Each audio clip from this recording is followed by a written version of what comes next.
Aujourd'hui, je suis contente puis je me sens choyée parce que tu as la générosité de venir parler avec nous de la dépression que tu as fait à la suite de ta retraite. Mais moi, ce que je veux savoir, c'est est-ce que tu as l'impression que ce processus-là a commencé avant ta retraite parce que tu as déjà eu des blessures ou ça a commencé après? Est-ce que toi, tu es capable de dire, OK, ma dépression ou mon début de dépression a commencé à tel ou tel moment? Est-ce que c'est possible, en fait, d'identifier un moment précis? Ou Bien, je pense que c'est une accumulation de plein de choses. Alors, mettre une date précise cette journée-là, non, c'est difficile. Faut savoir que j'ai gagné les championnats du monde en février 2003. The Canadian Tertian, it's going to be close. She's in the lead, 11 hundredths. Par la suite, en novembre 2003, j'ai fait une chute. Et à partir de ce moment-là, j'ai été 2 ans en réhabilitation complète pour mon dos. À chaque fois qu'il y avait beaucoup d'intensité, de flexion, torsion, rotation avec la vitesse dans laquelle on descendait, j'étais pas capable. C'est comme si j'avais un poignard dans le bas du dos. Alors là, tu sais, je skiais pour skier où j'avais pas mal, ben je me ramassais 4, 5, 6 secondes en arrière de mes coéquipières. ce qui est beaucoup? Oui, alors là, ça me met même plus dans les rangs de la Coupe du monde. Donc là, avec mon entraîneur et tout ça, on en a discuté, puis après 2 ans de réhabilitation, c'est comme, OK, là, j'arrive à un mur qui me dit, j'ai tout essayé, j'ai vraiment persévéré, puis j'ai beaucoup, beaucoup, beaucoup de persévérance et beaucoup, beaucoup, beaucoup de détermination. Et je suis arrivée à ce mur-là en voulant dire la seule chose que je ne peux plus faire dans mon entraînement ou tu sais, dans la vie présentement, c'est du ski alpin tu sais, à haute vitesse.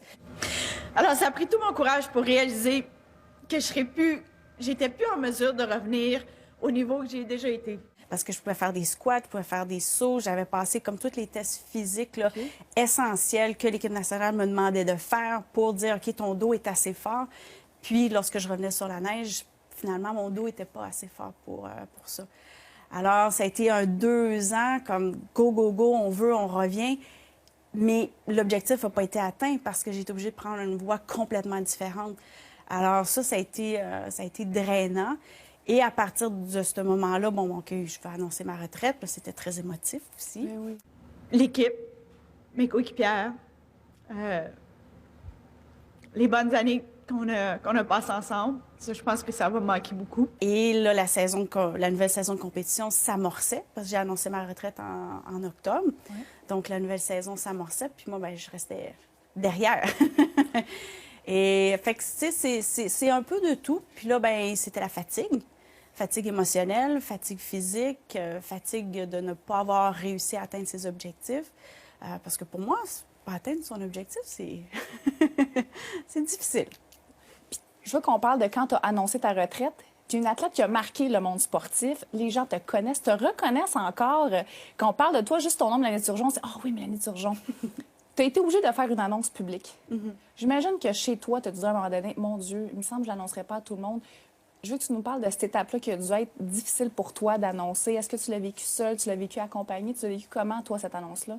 Oui, ben, je l'ai vécu accompagnée. Justement, j'avais entraîneur, mon conjoint, la famille et puis aussi les gens en communication qui m'aidaient à organiser tout ça, donc organiser les conférences de presse. Tu sais, les émotions sont là, donc c'est une grosse partie de la vie qui nous a habités, de toutes nos cellules de notre corps. Puis à un moment donné, tu te dis, bien là, cette vie-là, exactement telle que je l'ai connue, je pourrais pas la reproduire. Tu sais, c'est comme, celle-là, elle est terminée.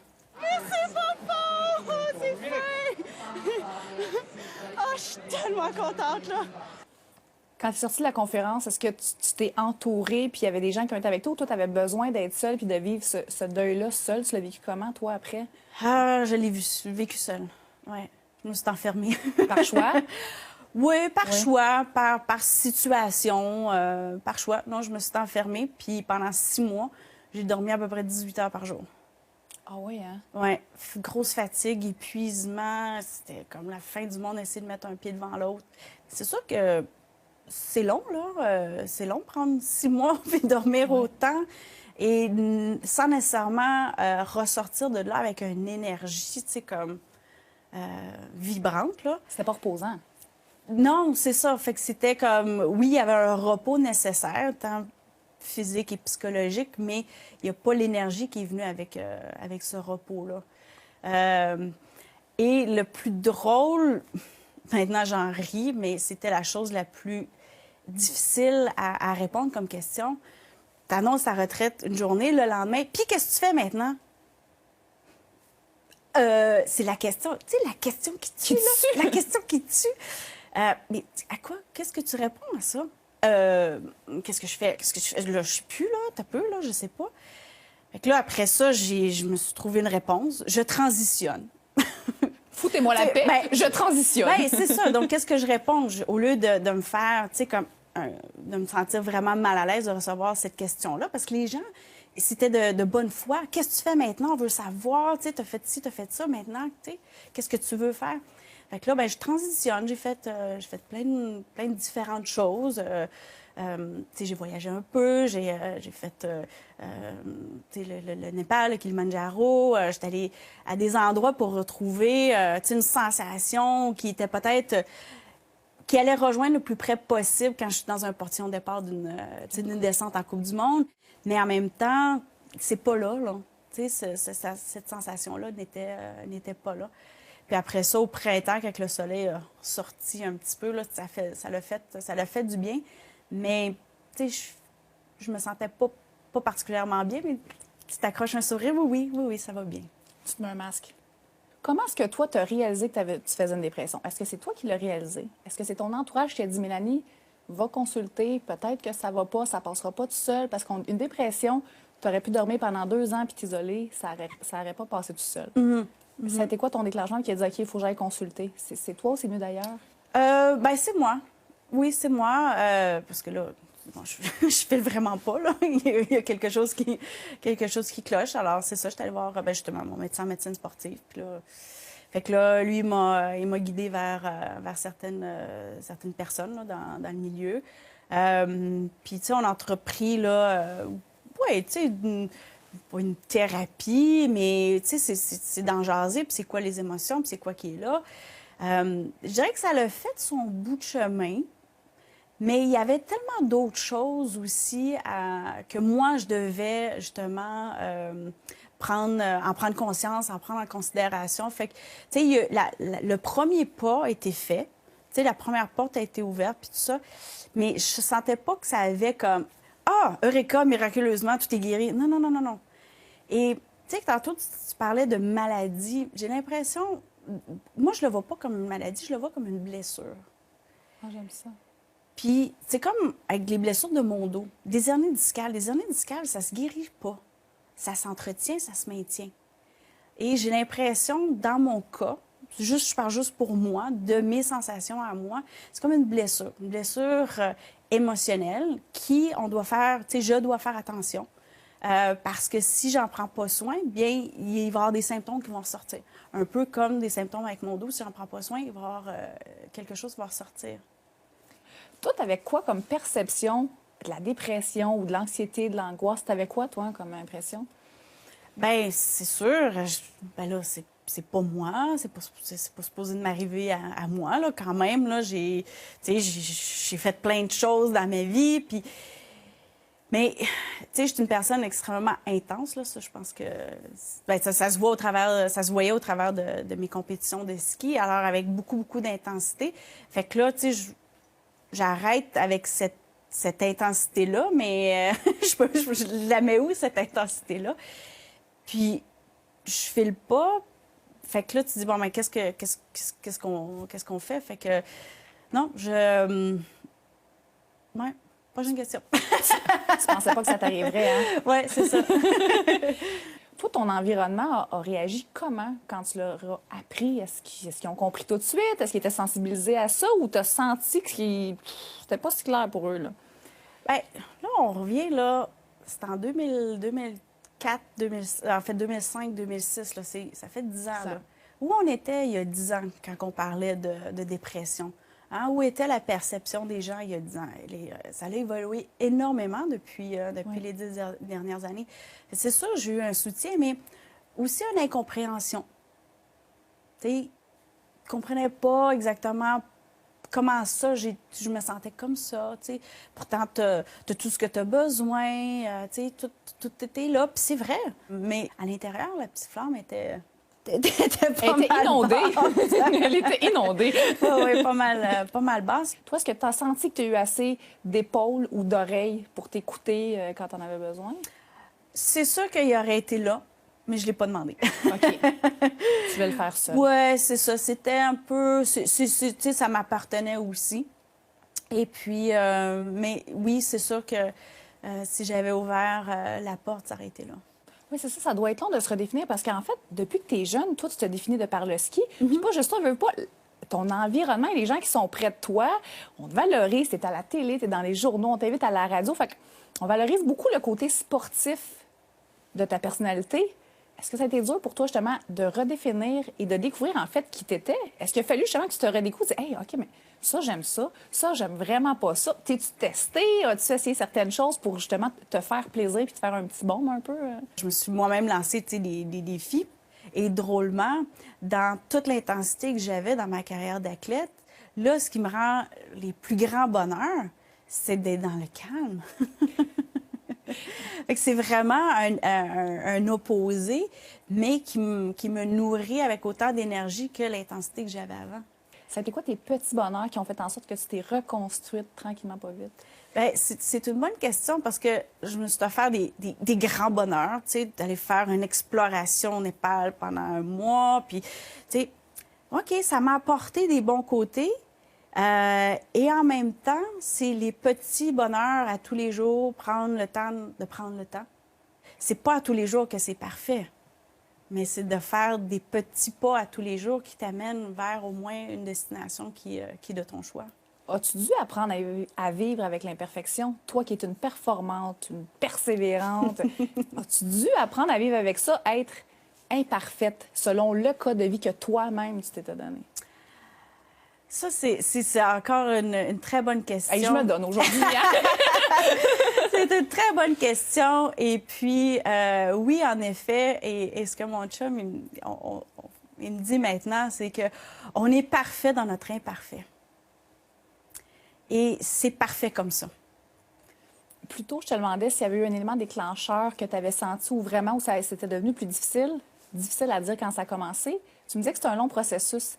Est-ce qu'il y a un moment où on peut se dire vraiment, je vais très bien, j'ai cessé ma dépression, ou une fois qu'on a eu la dépression, c'est un peu comme ça restait qu'on devait toujours et tous les jours se nourrir soi-même pour être sûr de se garder plus fort et de ne pas retomber là-dedans?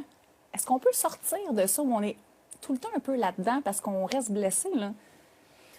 Bien, je pense toi, que là, je parle c'est pour ça, toi, là. c'est ça. Chaque personne, Oui. c'est différent. Pour moi, oui, il y a le côté majeur, là, je peux dire que c'est derrière moi. Par contre, oui, c'est quelque chose qui m'accompagne, qui me dit, ben, il faut que tu prennes soin de toi aussi.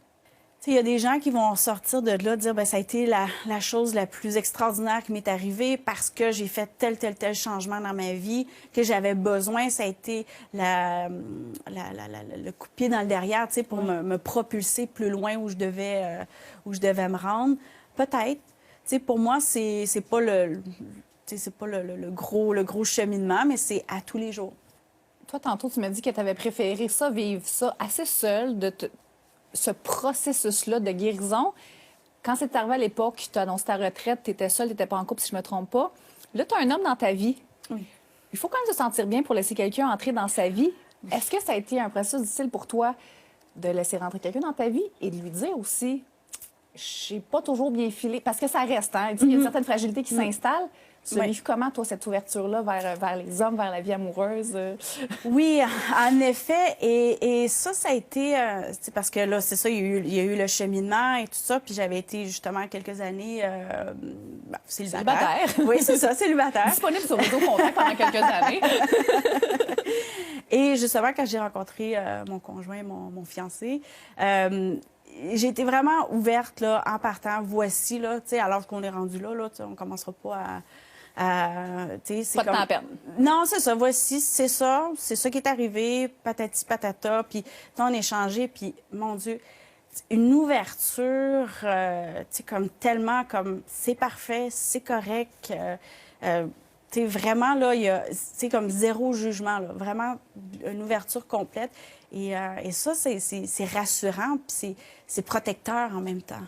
C'est drôle parce que on dirait que ton non-verbal parle beaucoup dans le sens où, tu sais, on sent toute ta force, même quand tu as des périodes qui sont plus fragiles. Puis quand tu t'es mis à me parler de ton fiancé, on dirait que tu t'es un peu laissé aller puis tu t'es relâché comme un espèce de grand soupir de soulagement. Est-ce que d'avoir quelqu'un à tes côtés que tu sens qui ne te juge pas, qui te comprend puis qui t'accompagne, est-ce que ça t'a fait le même grand bien que j'ai senti que ça t'a fait de faire... Ah!